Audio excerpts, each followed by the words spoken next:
Good day mga kamots! Welcome back to our YouTube channel. Sa darating na year 2026 ba, balak mo namang subukan magkaroon ng isang semi-automatic motorcycle?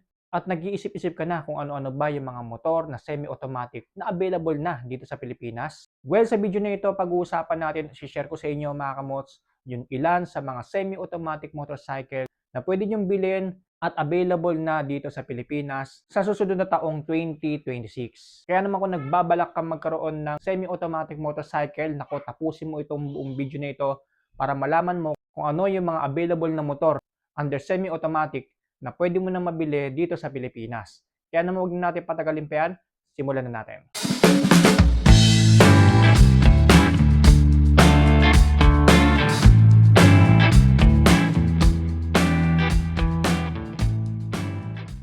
So bago tayo magsimula mga kamos, ang semi-automatic motorcycle po, ito po ay isang kategory ng motorsiklo na kung saan ay dekadena at dekambyo.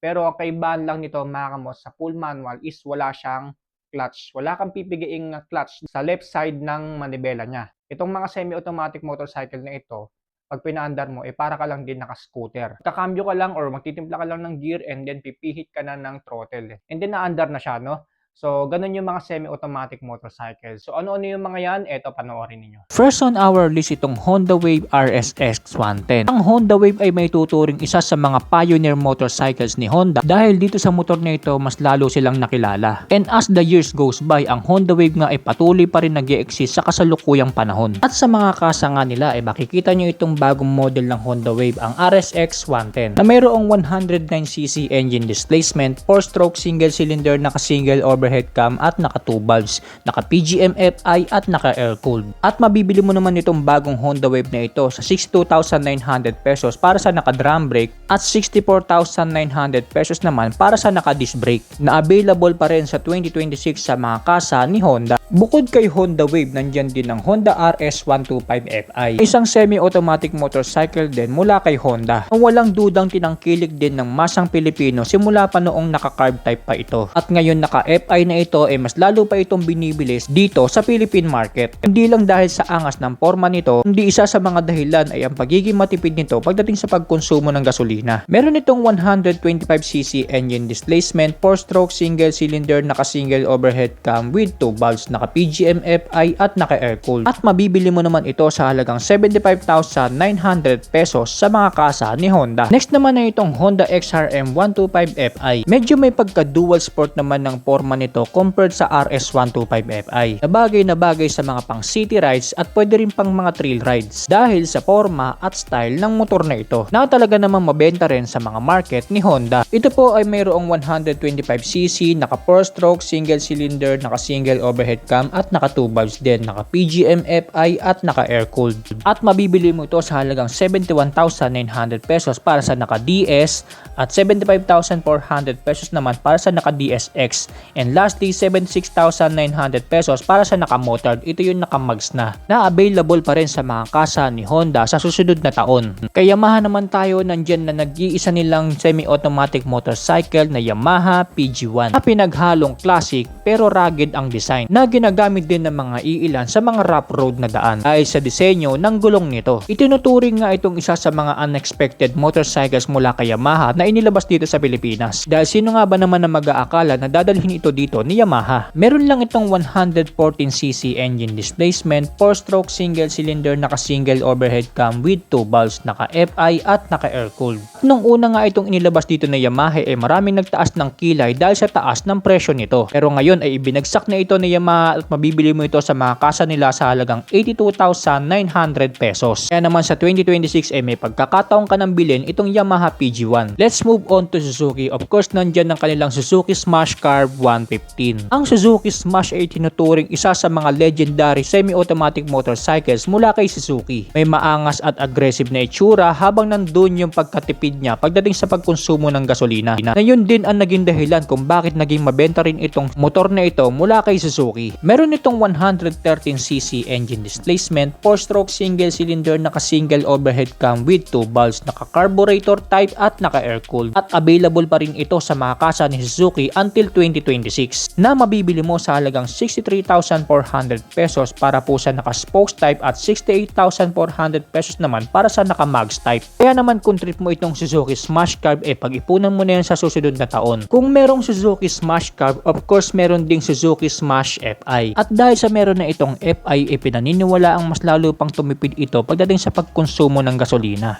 May mga ilan nagsasabi rin na itong Suzuki Smash FI ay yung dating Suzuki Shooter 115 na binago lang daw ang pangalan at ginawang Suzuki Smash FI. Meron din itong 113cc engine displacement, 4-stroke single cylinder, naka-single overhead cam with 2 valves, naka-FI at naka-air-cooled. At mabibili mo naman ito sa halagang 67,400 pesos para sa naka-spokes type at 72,400 naman para sa naka-mags type, na available pa rin sa 2026 sa mga kasa ni Suzuki. Kay Suzuki pa rin tayo, nandyan pa rin ang Suzuki Raider J115 crossover na naka-rugged dual sport ang itsura, na pinaniniwala ang ding ipinantapat ni Suzuki sa XRM ni Honda. Meron din itong 113cc engine displacement, 4-stroke single cylinder, naka-single overhead cam with 2 valves, naka-FI at naka-air-cooled. Kaya naman kung nagustuhan mo itong forma ng Suzuki Raider J crossover, mag-ipon ka na ng 70,900 pesos para mabili mo ito sa 2026. Para sa susunod na taon naka-semi-automatic motorcycle ka na katulad nito. Dito naman tayo kay Motorstar. Nandyan ang kanilang Motorstar ZES 110. Isang semi-automatic motorcycle mula kay Motorstar na kadalasan makikita mo lang na mayroon sa probinsya, na nilalagyan din ng sidecar ng iilan para magamit sa hanap buhay. Ang Motorstar ZES ay mayroong 106.7cc engine displacement, 4-stroke single cylinder, naka-single overhead cam with 2 valves, naka-carburetor type po ang fuel system at naka-air-cooled. At isa nga ito sa may pinakamurang presyo ng semi-automatic motorcycle na nagkakahalaga lang ng 40,000 pesos na mabibili mo sa mga kasa ni Motorstar until year 2026. Kay Kymco naman tayo, meron din silang semi-automatic motorcycle entry at yan ang Kymco Bisa R110 na isa sa mga masasabi kong underrated semi-automatic motorcycle mula kay Kymco. Dahil bibihira lang ako makasalubong sa kalsada nitong Kymco Bisa R110. Pero alam nyo ba na ang motor na ito ang isa sa mga ginagawang papremyo sa mga raffle pagdating sa mga naglalakihang motorcycle events tulad ng Makina Moto Show na ginawa nitong taong 2025. Bukod sa napakamura nga lang din niya, meron din itong napakaangas na design. Ito po ay naka 107cc engine displacement, 4-stroke single cylinder, naka single overhead cam with 2 valves, naka carburetor type ang fuel system at naka air cooled. At mabibili mo nga lang ito sa mga kasa ni Kymco sa halagang 43,900 pesos para sa naka-spokes type at 45,900 pesos naman para sa naka-mags type. Kung trip mo naman ng mga motor mula kay SYM, nandyan din ang kanilang SYM Bonus 110 na semi-automatic motorcycle na mula noon hanggang ngayon X16 pa rin dito sa Philippine market. Meron itong 110cc engine displacement, 4-stroke single cylinder, naka-single overhead cam with 2 valves, naka-carburetor type at naka-air-cooled, na mabibili mo naman sa mga kasa ni Mitsukoshi or SYM Motors sa halagang 47,800 pesos. Kay Euro Motors naman tayo, nandyan ang kanilang semi-automatic motorcycle na Europeak 110. Minsan na rin natin itong na-feature sa ating YouTube channel at marami nga ang mga nakapanood dito. Dahil nga sa halagang 40,000 lang meron ka ng brand new underbone motorcycle mula kay Euro Motors at yan ang Europeak 110. Nahango ang itsura at disenyo sa dating Honda Wave 125. Meron itong 107cc engine displacement, 4-stroke single cylinder, naka-single overhead cam with 2 valves, naka-carburetor type at naka-air-cooled. And as I mentioned, mabibili mo lang ito sa halagang 39,900 pesos or almost 40,000 pesos lang. At yan ay sa mga kasa rin ni Mitsukoshi nationwide. Kay Euro Motors pa rin tayo, nandyan ang kanilang Euro Marble 125. Ito yung motorsiklo ni Euro Motors na hango sa disenyo at style ng dating Yamaha Sniper version 1. Magmula sa positioning ng headlight hanggang sa posisyon ng mga turn signals nito. At maging sa instrument panel niya